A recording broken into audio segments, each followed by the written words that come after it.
اجالا شان رمضان ہے سارے مہینوں سے، ہے سارے مہینوں سے نرالا شان رمضان۔ ناظرین خیر مقدم ہے آپ کا۔ الحمدللہ آج ہم نے دوسرا روزہ اختیار کیا ماہ رمضان المبارک 2024 اللہ نے ہمیں عطا فرمایا ہے، اس کا بے پایہ احسان ہے۔ دیگر اتنی نعمتیں ہیں، ان میں ایک نعمت یہ بھی کہ اس ماہ مبارک کو اللہ نے ہمارے لیے نصیب فرمایا اور اس کی تمام برکتیں اور رحمتیں موجود ہیں، صرف ہم اسے سمیٹنے والے بن جائیں، محنت کر کے اسے حاصل کرنے والے بن جائیں۔ اس سیگمنٹ میں آپ جانتے ہیں کہ قبلہ مفتی محمد اکمل مدنی صاحب تشریف فرما ہوتے ہیں اور آپ کے لائیو سوالات دیے جاتے ہیں۔ جلدی جلدی جو آپ کے سوالات ہیں انہیں تحریر کر لیں اور ٹیلی فون لائن جو آپ کو نمبر دیے گئے ہیں اس پر کال کر سکتے ہیں۔ آتے ہی ہمارے ساتھ کالرز شامل ہو گئے۔ السلام علیکم۔ وعلیکم السلام۔ جی سوال بتائیے گا۔ جی میرا کوشچن یہ ہے کہ اب نماز پڑھ رہی ہوتی ہے نا تو میل جو ہے نماز پڑھ رہی ہوتی ہے، ساتھ میں بچہ آ کے یا نماز بچھا کے نماز پڑھنا شروع کر دیتا ہے، ٹھیک ہے، تو کیا اس طرح نماز ہو جاتی ہے؟ ٹھیک ہے، اور کوئی سوال ہے آپ کا؟ بہت بہت شکریہ۔ جی مفتی صاحب کیا فرمائیے گا؟ بسم اللہ الرحمن الرحیم۔ جی بالکل اس سے کوئی نماز میں فرق نہیں پڑتا، بچے آ ہی جاتے ہیں، بعض اوقات تو آگے آ کے لیٹ جاتے ہیں، جی جی، تو وہ اگر لیٹ بھی جائیں بالفرض تو سجدے میں جاتے ہوئے ہلکے سے ہاتھ سے سائیڈ میں کر سکتے ہیں اور ساتھ میں آ کے کھڑا ہو جائے تو کوئی مسئلہ نہیں ہے، نماز ہو جائے گی، متاثر نہیں ہوگی نہیں نماز کوئی متاثر نہیں ٹھیک ہے۔ ہوگی۔ اور کالر ہے ہمارے ساتھ۔ السلام علیکم۔ السلام علیکم۔ مجھے اسٹوڈیوز میں آپ کی آواز۔ جی السلام علیکم۔ وعلیکم السلام۔ جی آپ فرمائیے۔ کو آواز آ رہی ہے؟ بالکل آ رہی ہے، سوال بتائیے۔ میرا سوال یہ ہے کہ میری والدہ جو ہے نا ان کی عمر 90 سال ہے، ان کی قربانیاں قضا ہوئی ہیں، کبھی ان کے پاس کچھ ہوتا کبھی نہیں ہوتا، تو اس کے لیے کیا حکم ہے؟ اور میری بہن جو ان کی عمر 40 برس ہے، وہ صاحب اطاعت تھی، ان کے پاس مال تھا لیکن قربانی نہیں ہوئی، قربانی قضا کرنے کا طریقہ بتا دیں۔ ٹھیک ہے، قربانی قضا 90 سال عمر ہے، آپ نے اگر صحیح سنا ہو مفتی صاحب، مجھے جو آواز آئی ہے 90 سال والدہ کی عمر ہے، ان کی قربانیاں قضا ہو گئی، نہیں کر پائی ہیں، تو اب کیا طریقہ کار ہے اس کا؟ اور دوسری بات یہ ہے کہ ہمارے اسٹوڈیوز میں MCR سے بھی آواز آ رہی ہے، اس کو اگر بند کر دیں تو ہمیں کالر کی آواز سنائی دے گی۔ جی بسم اللہ۔ دیکھیں اگر کچھ زندگی کی قربانیاں رہ جائیں تو پھر قربانی کی شکل میں اس کی قضا نہیں ہوتی، بلکہ اب اس کا کفارہ پیسے کی شکل میں ہوگا۔ ایک قربانی چاہے وہ گائے کا حصہ کر لیں یا بکرا کر لیں، بہتر ہے کہ بکرا ہو، اگر نہیں تو گائے کا کم از کم حصہ صدقہ کر دیں اللہ تعالیٰ کی راہ میں کفارے کی نیت سے، تو انشاءاللہ وہ قضا ادا ہو جائے گی۔ ٹھیک ہے۔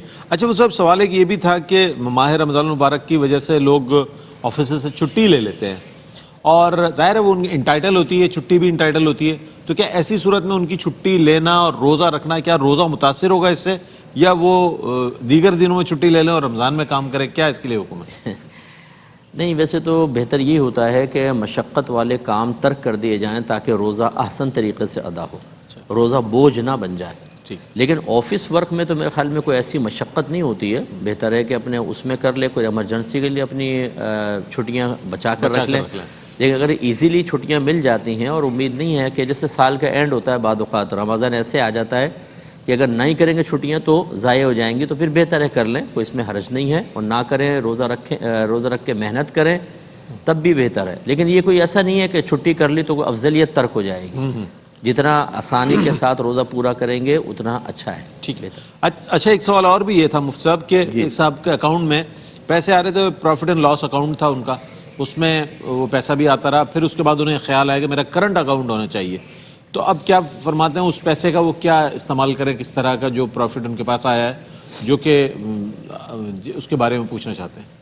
دیکھیں بینک دو طرح کے ہوتے ہیں، اگر اسلامک بینک کے اندر انہوں نے سیونگ اکاؤنٹ میں رکھوایا ہے تو وہ تو ایک مداربہ اکاؤنٹ کہلاتا ہے، سمجھ لیجئے کہ وہ باقاعدہ تجارت میں لگاتے ہیں، جو ظاہری معلومات ہیں اس کے اعتبار سے، اور پھر جو پروفٹ آتا ہے اس کو سیونگ اکاؤنٹ والے جو ہولڈر ہوتا ہے، اکاؤنٹ ہولڈر، اس کو دیا جاتا ہے، تو یہ تو طیب اور حلال ہے۔ اچھا، لیکن اگر ایسا نہیں ہے، آپ نے خالی بینک میں پیسہ رکھوایا اور وہ اس میں کچھ پروفٹ ڈال دیتے ہیں، تو یہ اصل میں قرض پہ نفع ہوا، اور قرض پہ جو نفع ہوتا ہے اس کی شرعی حیثیت سود کی ہے۔ ٹھیک ہے۔ اب یہ ہے کہ وہ سود لینے دینے تو منع ہوتا ہے، لیکن اگر آپ چھوڑ دیں گے تو بھی اس کا مس یوز ہوگا، تو دل میں کراہت رکھ کر اس کو لے لیں اور بغیر ثواب کی نیت کے صدقہ کر دیں، اور احتیاطاً اللہ کی بارگاہ میں توبہ بھی کر لیں۔ ٹھیک ہے۔ اچھا مجھے ایک سوال اور بھی جو ہمیں ملتے رہتے ہیں سوالات، وہ بھی میں پیش کر دیتا ہوں، لیکن مقدم آپ کی کال ہے جناب. السلام علیکم. وعلیکم السلام. جی مفتی صاحب میرا ایک سوال تھا جی. کہ مسواک جو ہوتا ہے نیم کا مسواک، کیا اس کو کرنے سے روزہ ٹوٹ جاتا ہے؟ نیم کا مسواک اچھا، کرنے ٹھیک، سے روزہ. ٹھیک. جی. ایک اور کالر ہے ہمارے ساتھ. جی. السلام علیکم. ہلو جی السلام علیکم. ہلو السلام علیکم. وعلیکم السلام. سوال بتائیے گا. سر میں جب نماز پڑھی ہوتی ہوں نا تو ہم نے ایک بلی پالی ہوئی ہے چھوٹی سی نا، تو وہ میری جانماز کے آگے آ کے نا مطلب بیٹھ جاتی ہے، ساتھ میں مطلب بیٹھی رہتی ہے. وہ جب تک میں نماز نہ پڑھوں وہ اٹھتی نہیں ہے. اچھا تو کیا یہ جائز ہے یا نہیں؟ ٹھیک ہے ٹھیک ہے. جی مفتی صاحب. جی نیم کی مسواک شرعاً جائز ہے، لیکن اس کا ذائقہ حلق میں نہ جائے. یہ کوشش کریں ظاہری طور پہ کر لیں، اور بہتر تو یہ ہے کہ پیلو کی مسواک کریں، وہ بھی ذرا استعمال شدہ. اس میں فائدہ ہے کہ پھر عرق وغیرہ بالکل نہیں ہوگا، ذائقہ بالکل نہیں ہوگا. لیکن اگر وہ ذائقہ صرف منہ تک رہے، حلق سے نیچے نہ اترے تو ہو جائے گا. جیسے نمکین پانی سے کلی کرتے ہیں، بورنگ وغیرہ کا پانی ہے تو وہ ذائقہ تو منہ میں ہوتا ہے، حلق سے نیچے نہ جائے تو گنجائش نکلے گی. بلی اگر آ کر بیٹھ جائے دائیں بائیں ہے تو پھر تو کوئی پرابلم ہی نہیں ہے. بس یہ ہے کہ تھوڑی سی توجہ بٹے کی کوشش کریں، نماز کی طرف ہی متوجہ رہیں.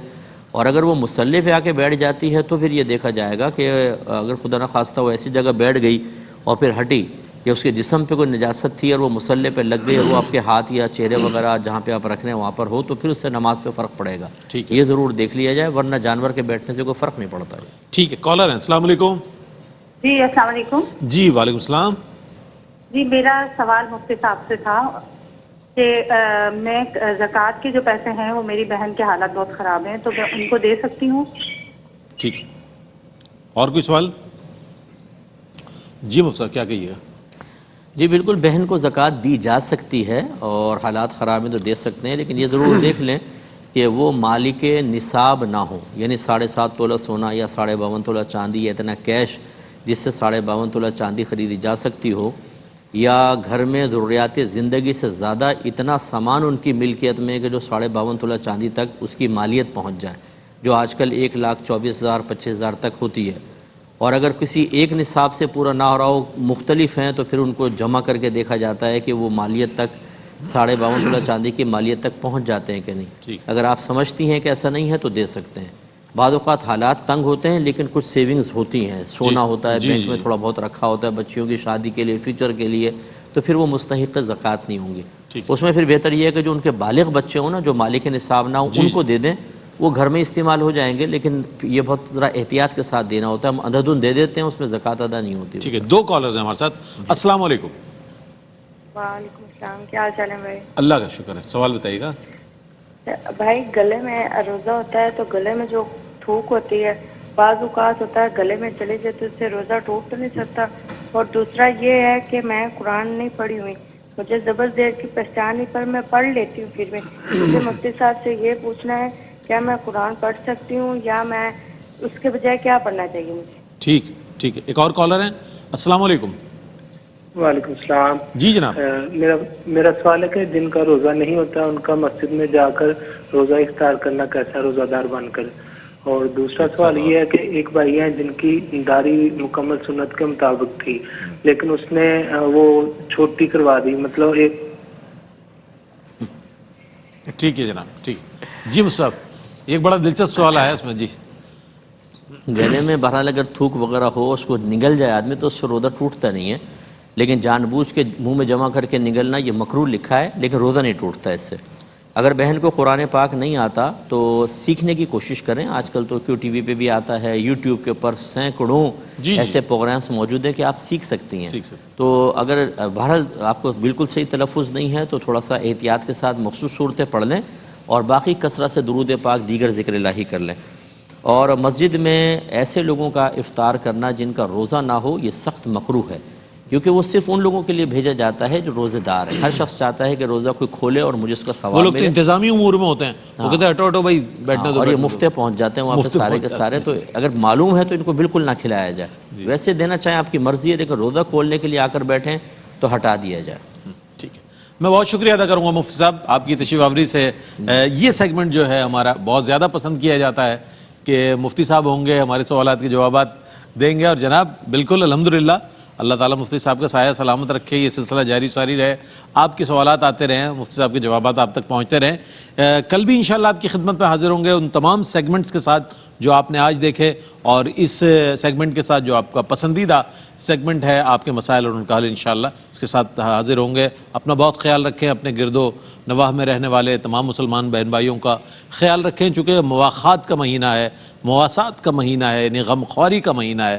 ان لوگوں کو بھی ضرور یاد رکھیں جنہیں یہ خوشیاں, یہ نعمتیں, افطار اور سحری کی نعمتیں میسر نہیں ہیں, ان کا بھی خیال رکھیں. اسی پیغام کے ساتھ اپنے میزبان محمد رئیس احمد کو اجازت دیجیے.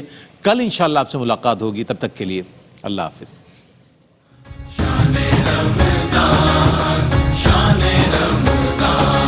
ہے مومنوں کے دل کا اجالا شان رمضان.